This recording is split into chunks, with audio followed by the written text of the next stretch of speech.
Nous sommes ici sur la côte landaise. Cette côte est rectiligne depuis le cap de la Négade, au nord du Médoc, jusqu'à ce qu'on appelle ici la côte d'Argent. Cette rectilinéarité est liée à deux phénomènes. D'abord, la présence de sable, c'est-à-dire un sédiment très meuble, facilement érodable. Et ensuite, un courant nord-sud qui est créé par la houle. Sur les côtes aquitaines, girondines et landaises, la houle provient du nord-ouest et génère un fort courant vers le sud qu'on appelle la dérive littorale. Ce courant s'intensifie après les tempêtes. C'est lui qui, par exemple, est à l'origine de la flèche sableuse qui forme la pointe du Cap Ferré, ou encore de la fermeture de lagunes et de leur transformation en lacs, comme ceux d'Ourtin et de Lacanau en Gironde, de Parentis ou de Sanguinet dans les Landes. On estime que la dérive littorale charrie 600 000 m3 de sable par an. Elle remobilise le sable et le transporte sous forme de dunes sous-marines qui migrent alors vers le sud. Ce transport se fait par paquets, appelés trains, toujours pendant ou juste après les tempêtes.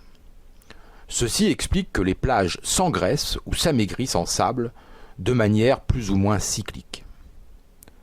Le sable provenant du nord de l'estuaire de la Gironde est dévié vers le large par l'estuaire.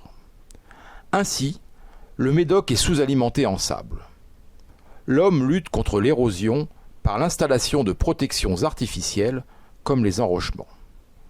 Par contre, dans les Landes, les départs de sable liés à la dérive littorale sont compensés par les apports, ce qui fait que les plages restent stables en apparence. Le sable que l'on voit ici est un sable qui appartient à une formation que l'on appelle le sable des Landes. Cette formation du sable des Landes est très peu épaisse, avec une épaisseur généralement inférieure à 1 mètre. Ce sable est un sable éolien, c'est-à-dire qu'il a été amené par le vent. Quand on le regarde à l'œil nu ou avec une loupe binoculaire, on voit qu'il est constitué essentiellement de quartz et de mica.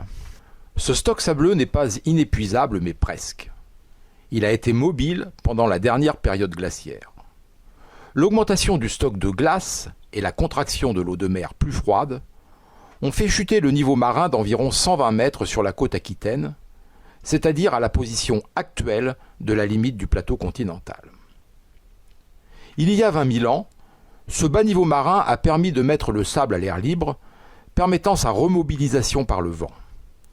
Le sable a ainsi formé de grandes dunes côtières sur le plateau continental actuel. Entre 20 000 et 12 000 ans, pendant une période qui s'appelle le Pléistocène supérieur, qui correspond aux glaciations du Würm III et du Würm IV. Les vents froids ont érodé le sable et ont formé les dunes actuelles que l'on voit ici. L'action du vent s'est enregistrée sur les grains de quartz qui forment le sable.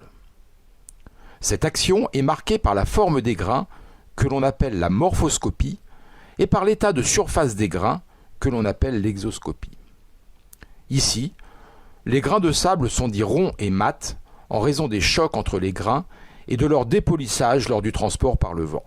Une des caractéristiques de la côte aquitaine est la présence de baïnes. Le mot baïne signifie petit bain en gascon.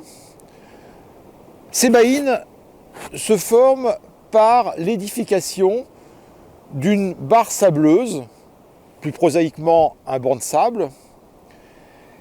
Et ce banc de sable, eh bien, il va séparer le bain, la zone relativement calme, qu'on voit ici, de l'océan. Alors à un moment donné, cette barre sableuse va être crevée et il va se former un chenal que l'on voit ici, qui est orienté grossièrement parallèlement à la dérive littorale, c'est-à-dire pratiquement parallèlement à la côte. Le sable, amené par la dérive littorale, termine son périple dans un canyon gigantesque, le canyon de Cap-Breton.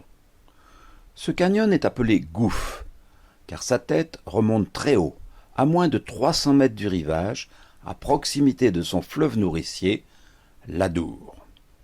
Ce canyon, méandriforme, s'étend sur près de 300 km et atteint une profondeur de près de 2000 mètres. Sa dimension s'explique car il se situe à une grande limite structurale que l'on appelle le front nord-pyrénéen. C'est la zone de contact entre la plaque européenne et la plaque ibérique. Ce gouffre est l'exutoire de la dérive littorale lorsqu'elle s'amplifie lors des tempêtes et qu'elle génère des apports de sable importants qui favorisent le déclenchement d'avalanches sous-marines. Cette animation 3D du golfe de Gascogne permet d'évaluer la topographie sous-marine.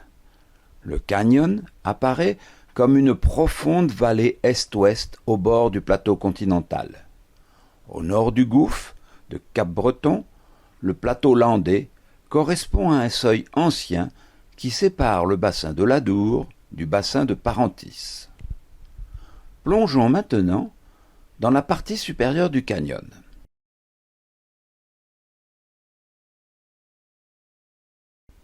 Ici, des traces de fluides qui se sont échappés des sédiments lors de leur consolidation.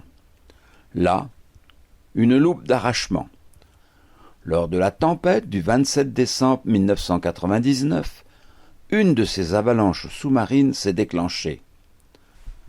Un navire océanographique équipé pour échantillonner les premiers mètres de sédiments au fond de la mer a été utilisé. La carotte qui a été prélevée montre clairement les dépôts de sédiments d'abord grossiers, puis fins au sein de cette avalanche.